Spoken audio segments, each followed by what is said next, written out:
Hello YouTubers and friends of Kama Jiu-Jitsu, this is Ryan Young. And I wanted to first of all thank you all for the likes, the shares, the comments especially, and the subscriptions to our channel. It helps us to get the word out a little better the more subscribers we have, and also the more that you share our videos. It makes it all worthwhile. I mean, we've really only been working on this channel for the last two and a half months. 2 months actually. And it's doing really well, and we're getting the word out. And I hope you can appreciate that we're not your typical channel that really focuses on technique. In fact, we don't show too much as far as in the way of technique on our videos, only because everybody's doing that, right? A lot of what we're talking and discussing, I don't see too much of it. So if it's helping you, great. Get your friends involved in it. Send them our video links. Hopefully they'll subscribe and they'll be on the list for more of them to come. But what I wanted to cover today was self-defense. Why? Judging by our videos and the responses we've been getting, a big hot button issue with Gracie Jiu-Jitsu versus Brazilian Jiu-Jitsu, right? So of course, yes, Gracie Jiu-Jitsu is a form of Brazilian Jiu-Jitsu. However, Brazilian Jiu-Jitsu also encompasses competition, self-defense, and kind of the groundwork for MMA. It encompasses a lot. Whereas Gracie Jiu-Jitsu, or GJJ, is relatively specialized in that it's the old traditional Gracie Jiu-Jitsu that is not done a lot these days. More people do the competition version or the sportive aspect of Jiu-Jitsu than do the traditional self-defense aspect. And that's not something that we really like. We wish it were more skewed the other way. We have another video that talked about belt standards and how there needs to be a set standard where everybody, no matter what side of the spectrum you're on, you learn a core self-defense curriculum. And then from there, if you want to branch off and do more sport, fine. But you need to learn it, you need to teach it, and you need to actually have your students know it well. But as much as I would love for my students to have competition success, right? It's not important to me, it's not what drives me, it's not what drives Dave or Jack or Fernando, our other professors, or Kama Jiu-Jitsu as a whole. And the reason is because what really drives us is the satisfaction of knowing our members can protect themselves if they need to. Now here's an example. One of my students, he's currently a junior actually, started with me in the second half of his 9th grade year. And if you see this kid, at least when you saw him when he first came on board, very shy kid, still pretty shy, very quiet, very unassuming, physically not imposing, somewhat overweight. If you look at him, you think to yourself, I can imagine as an outsider, if I didn't know him, if somebody told me he was picked on a lot in school, I would say, yeah, I get that. And he'd be a perfect candidate for me to teach. So he was with me for about 6 months or so, started in February 2015, and this is during the summer of 2015. I got one of my other high school students, who was I think a junior, going to be a junior at the time. He comes into class and he says, "Hey, I got to tell you a story when everybody's gone." So I'm like, okay. When everybody except a few of the junior instructors were remaining, because he was himself a junior instructor, he's off to college now. We got together with a few of the junior instructors after class and told me, "Hey, you know what? This kid, who we all know, was involved in a fight." And I'm like, "What?" He says, "Yeah, what happened was I was called by a friend of mine to come to this particular parking lot where kids from 2 rival schools were gathered, and there were fights going on. So this student of mine, the older one, drove over there to kind of check it out and see what's going on, because in a town like ours, there's not much that goes on that's all exciting. So he thought, "Oh, let me check this out." And sure enough, there were some kids that were fighting. It was more like one kid taking on all comers from another school. This kid was from the rival school, and so this student of mine who went there, he says, "You know what? Those are all 9th graders, and he's a 10th grader going to 11th grade." And he says, "I'm just going to sit in my car. I'm not going to get involved. I'm just going to watch." So this one kid is just beating up the other kids, taking them on one by one, bang, bang, bang. Finally, after about 4 or 5 times him beating up other guys, my student, the younger one, goes over to him and tells him something to the effect of, "Hey buddy, you know what? You fought a bunch of people and you won. Okay, so what? You're a tough guy. Why don't you just go home now? Why don't you just leave here? And that kid tells him, shut up, you're next. So my student, right, the one who's, the one who I never expected would, have any kind of courage in that regard, said, okay, you want to go? Let's go. So he steps out in front of this guy. And after this guy had beaten up a bunch of other people, he steps out, and the student of mine, the older one, tells me, he's describing the whole thing. He says, he kept his distance, he timed it. 1, 2, bang, went in. Blocked a few punches, went in for the clinch, took this other kid down, got position on him, and just started going to town on him. And he said, I heard something pop. It's like, whoa. And he goes, after that, the other student got off of him, and the other kid got into his car, and he kind of hobbled over to his car and just kind of sat there. And that's where it all ended. That was the fight that ended everything. So I got told about this, and I asked that particular student about it. What happened here, right? He said, kind of told me what happened. He goes, yeah, I was kind of afraid to tell anybody, because I wasn't supposed to be out and all this kind of stuff. And this is another thing, right, for your kids. If you're not where you're supposed to be, you get in trouble, right? Or trouble can find you. So it found him. And luckily for him, he ended up on the safe side of the altercation. And I told him, look, this is not what I want for you. I don't want you fighting. I can imagine if you're in a situation where you can avoid it, then yeah, okay, you have to do what you have to do. And this is what we train you for. I don't train you to go, and I know you didn't pick this fight, but you certainly didn't walk away from it. Now, thank God you ended up okay, but I don't want you doing this going forward. And if I hear you starting fights, next time I see you, I will beat the crap out of you myself. He's like, okay, I get it.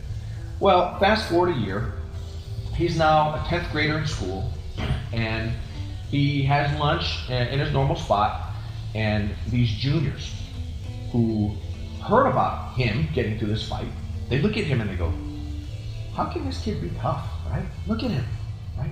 So they're thinking, let's see how tough he is, right? So they start throwing chicken McNuggets at him at lunch, right? And they did this over a course of a week. He's with his friend, and just happening a few days, finally the friend stands up and says, hey, quit that, right? Leave us alone. And they're like, yeah, they do it some more. So then those kids, they just walk off. Well, maybe Thursday or Friday of that week, the student of mine is by himself. Don't know where the other kid is, I don't know what happened, but he's eating lunch by himself. And those juniors, they're really picking on him because they know he's the one that got to the fight. Throwing McNuggets at him again. And he just says, you know what, I'm done eating, forget it, I'm not gonna do this. And he gets up, grabs his bag, leaves the lunch hall, and figures, I gotta go to the bathroom because lunch is almost done in 5 minutes and I gotta go use the restroom before class. Goes into the restroom. Well, guess what? That group of juniors follows him into the restroom.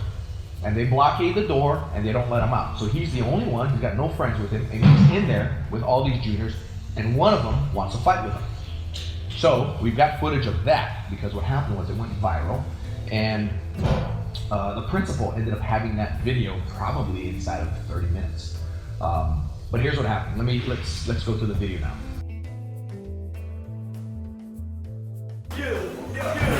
Get it, X. Get it, X.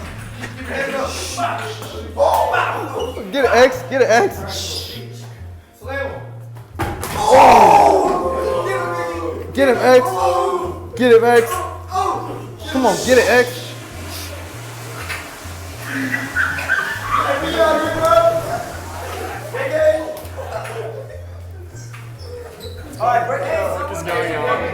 All right, so if you watch the video, you notice that my student is, you see everybody in there, right?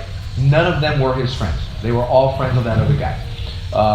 So this fight is happening, and you see how he manages distance, he protects himself, gets in, picks that other kid up in a nice takedown, and just slams him on the ground. I mean, you hear that hit in the ground. Luckily, the kid didn't get his head hit because, I would have told him to throw him on his head, but, probably not the right thing to do. But, so he gets him down, and then what does he do? He stabilizes the position, he gets them out, and he stabilizes them out. The next step of that is to start going to town on him. And when he's about to, what happened? They all pulled him off, right? Okay, fine. You pull the kid off, you stop the fight, you say, yeah, that's enough. But no, what do? They want him to continue to fight. Come on, X, we got 30 seconds more, right? What kind of crap is that, right? So anyway, they go and fight again, and after they already broke it up, after my student already got in good position on him, they break it up and they start again. And then what happens? He slips to the bathroom floor and then gets mounted and gets punched. But luckily the bell rang and ended it all. At least these kids have something that they are governed by, right? A bell schedule. They don't think about what's right and what's wrong with regard to another kid fighting, but they, with the bell, bell rang, gotta go, right? What's that, right? So the way this ended up was both the kids got suspended. My student got suspended for fighting, but he's defending himself, right? My kids, all the kids I teach, including him, they know I'm behind them 100% if they cannot avoid it. Forget the suspension. You get suspended, so what? Take care of yourself. Better to be suspended and safe rather than to be in the hospital and not suspended, right? He gets suspended for that. And I said, you know what? This is bullcrap. I mean, they pulled you off only to make you go at it again. It's not human cockfighting, right? So I told this student of mine, I said, you did the right thing. Don't worry about it. But we all know how bullies are. Bullies are weak, and they prey on who they perceive to be weaker. So I told this student of mine, you know what? When you're back in school and you see him back in school, you walk right up to him and you tell him, look, let's finish this, but are you gonna be a wuss about it and have all your friends this time? Or do you want to finish it, let's just see you and me, right? So he walked right up to him, told him that. The kid goes, nah, I'm good. And I told him, from then on, you just look him in the eye. You don't say anything, you just look him in the eye as you walk through the hall. Let him know you're not afraid of him, right? And he never got in trouble from this kid again. And he didn't get in trouble from the other kids as well, which is even more important. Now they know this kid can protect himself. Don't mess with him. He's not bullied anymore. Why would he be? They know that if they do, who knows, they may win, but they're gonna wish they didn't pick on him. And that's the whole reason why we teach self-defense to our kids. There was no pulling guard or anything with that student of mine. There's no pulling guard with any of our students. Pulling guard is something that if you do in a fight, you can get slammed. You can get seriously hurt from pulling guard. Right? You can be the top competitor in the world. If you pull guard on somebody in a fight, that could be the end of your life. So it's important that we teach our kids how to defend themselves. So when people walk into our studio and they say, I have my child here and I'd like him to learn some self-defense and how to defend himself, he's in the right spot. Now, for these other schools that teach other stuff, can we guarantee that? I doubt it. In fact, I got a call from a gentleman who was telling me his daughter trains at a pretty prominent competition school. He's local to one of our campuses, and it's a very prominent school actually. And he says that his daughter is doing very well in this competition stuff, but he kind of instinctively knows his daughter's not learning how to defend herself. So he happened to see a video of this school owner in an interview with somebody else, and this somebody else was asking, okay, I know that your school is very prominent in the competitive circuit. How do your kids or how do your students do with regard to self-defense? And he immediately had an expression on his face that kind of put him a little bit in an uneasy state. And I suspect this is why, because he knows he's not teaching self-defense to his students. He knows he's not. He's not teaching them how to get out of a bear hug. He's not teaching them how to get out of headlocks. He's not teaching them how to deal with grabs. If an adult grabs you and pulls you, he doesn't teach them how to deal with that. He teaches them how to do triangles, they can invert, they can do barambolas, they can do all that kind of cool stuff. But in a self-defense situation, he's not confident. Why? Because what was his answer? His answer was, if the time ever arises and they need to defend themselves, they'll be able to. They'll know what to do, is what his exact words were. It's like, what? They'll know what to do, yet you've never showed them what to do. Does that make any sense? So that's where we kind of are trying to clear things up with people. Because I can guarantee you, every parent who brought a student to this particular instructor, and instructors like him, they want their kids, they say, I want my kids to be more confident in themselves. I want them to have a higher self-esteem and feel that they're safe around bullies. And I want them to be able to take care of themselves if they need to. I'm not confident they can. But these parents are. Because these these other black belts have convinced them that competition success equals self-defense success. It doesn't. This, like I said earlier, this is a controversial subject. I mean, it's something that hits a hot button with a lot of people. And I assume there are going to be a lot of comments below that kind of go back and forth on this, and yeah, by all means, let's do it. But just realize, and keep it in the back of your mind, for those of you parents whose kids do the competition jiu-jitsu, and that's all they do, keep that in mind, that if they're not learning self-defense, are they really going to be able to call up on self-defense techniques if they weren't taught it? Once again, thanks for sharing, thanks for subscribing, thanks for liking, thanks for commenting. If there's anything else, let us know. You can email us at kamajujitsu@gmail.com or hit us on our Facebook page, Kama Jiu-Jitsu. You can also just comment below. Take care of yourselves. Happy training. Bye-bye.